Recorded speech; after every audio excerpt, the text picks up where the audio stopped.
Okay, so I feel I should talk a bit about the flooding situation that we've had in the UK in the last few weeks.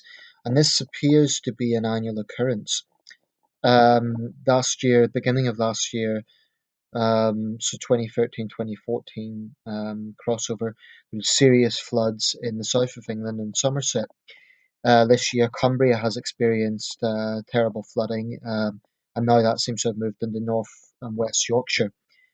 Um, as an island nation, this is something we're going to have to take very seriously because I think this is going to start to become an annual occurrence. Um, so yeah, if you look on the surface, there's been four deaths.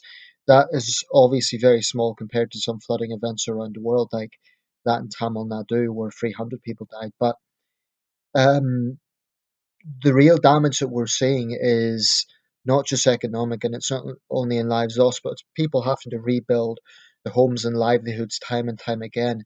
And in Cumbria, in some cases, these people they've had no Christmas. Just as they're recovering from previous flood damage, they've found everything washed away again. It's really devastating to see that. I suppose if there has been something good from this, it's a sort of Dunkirk spirit. Communities have come together and helped out. Also, a lot of mosques have been helping. That's important, obviously, because at this time of inter-community relations, that shows that there is benevolence from all sectors of the community. The boxer Amir Khan, for example, has went up to Cumbria to help out, among many, many others. David Cameron got heckled yesterday as he visited the site. The reason being that there's a perception that the North is well. I think there's a few reasons for this. The Chancellery has taken away funding from the Environment Agency. I believe it was 850 million before 2010. The Chancellery has taken away money, and that's now went down to about 700 million. So clearly, this is ridiculous. It seems to me that the Tories are so hell bent on getting rid of the deficit, they're going to do anything. It seems that is the number one priority. But as an island nation, this is something we have to take seriously. Yesterday, the leader of Leeds City Council was complaining. In her opinion, this is a north south issue.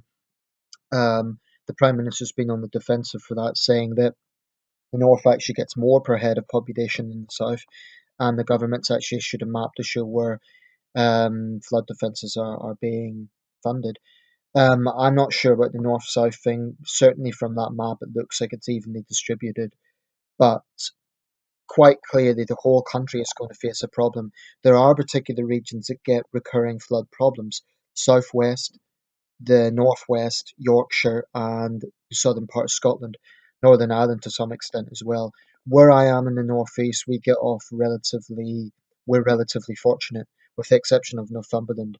But Tyne and Wear, Sunderland, and Newcastle are quite at that high level, so we are quite fortunate in that regard. But Leeds, I mean, streets in Leeds look like rivers a few days ago. This is really devastating. I think that it is going to cost a lot of money, but I think for long term development, we're going to have to look at something similar to the Thames Barrier across major estuaries around the UK. Just to give a bit of history, this country, being an island nation, has a history of flooding. In 1607, there were the Bristol Channel floods, devastating. At least 2,000 people perished. The Great Storm of 1703, maybe 15,000 casualties. They're two of Britain's worst natural disasters. But even in the 20th century, there was the Lynmouth flood in Devon, and there's many, many examples. Not always including loss of life, but of life alone doesn't necessarily symbolize tragedy. It's equally tragic, or at least it's also tragic that people lose their homes and livelihoods. So my heart really goes out to those people impacted in Cumbria, and I hope long-term measures can be put in place. I think the government needs to have a serious rethink. I give credit to Mr. McDonnell of Labour, who has proposed cross-party consensus on this.